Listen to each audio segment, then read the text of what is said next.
The world's economies are in turmoil, and investors are in search of investment havens. And yet, at such a time, FDI or no FDI, the level of corruption in India is and will always be the sole reason keeping investors cautious. Since the brainiac calculations of Kapil Sibal's zero-loss claims in the 2G scam in 2010, the UPA government have fed cartoonists with all the inspiration they need, ensuring that the Manmohan Singh government will perhaps be remembered as the most corrupt government we've had ever.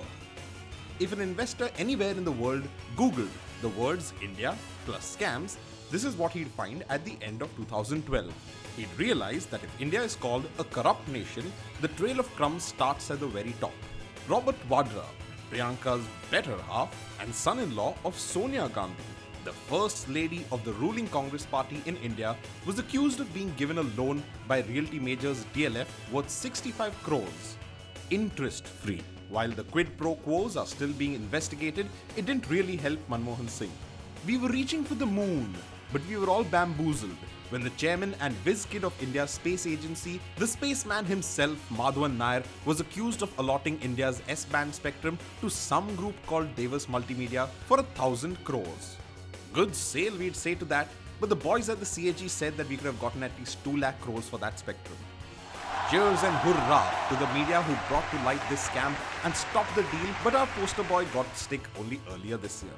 Since we are talking about cosmic proportions, the Karnataka Waqf Board scam is something you can't miss. Not as infamous as the 2G scam, but it really hurts when a charitable trust for the Muslims in India has been charged with taking from the poor and giving to the rich. 27,000 acres of land for the Muslims of this country offered to land mafia and dirty politicians. 2 lakh crores that land costs, and Minister Salman Khurshid tells the Karnataka government to deal with it on its own. Toothpaste giants Colgate were saddened to hear that their sparkling brand name had been acknowledged with extreme shock. The UPA government knows all too well that we all love a good discount, and that's why the nation's coal mines were on bumper sale. The boys at the CAG were aghast when they calculated a scam of 10 lakh crores, only to realize that they needed lessons in math too. Yet when they recalculated, they said it was really 1.85 lakh crore, but the government misunderstood and thought it was a clean chit.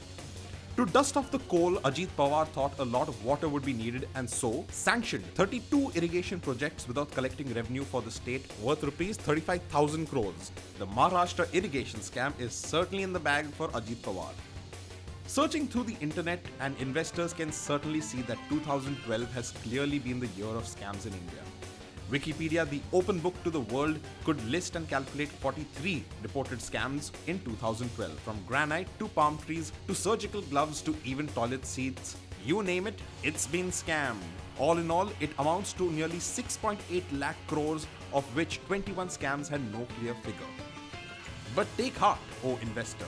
6.8 lakh crore is nothing compared to the will of free, ordinary, yet informed citizens taking to the streets voicing their anger against corruption, holding the government accountable for every penny.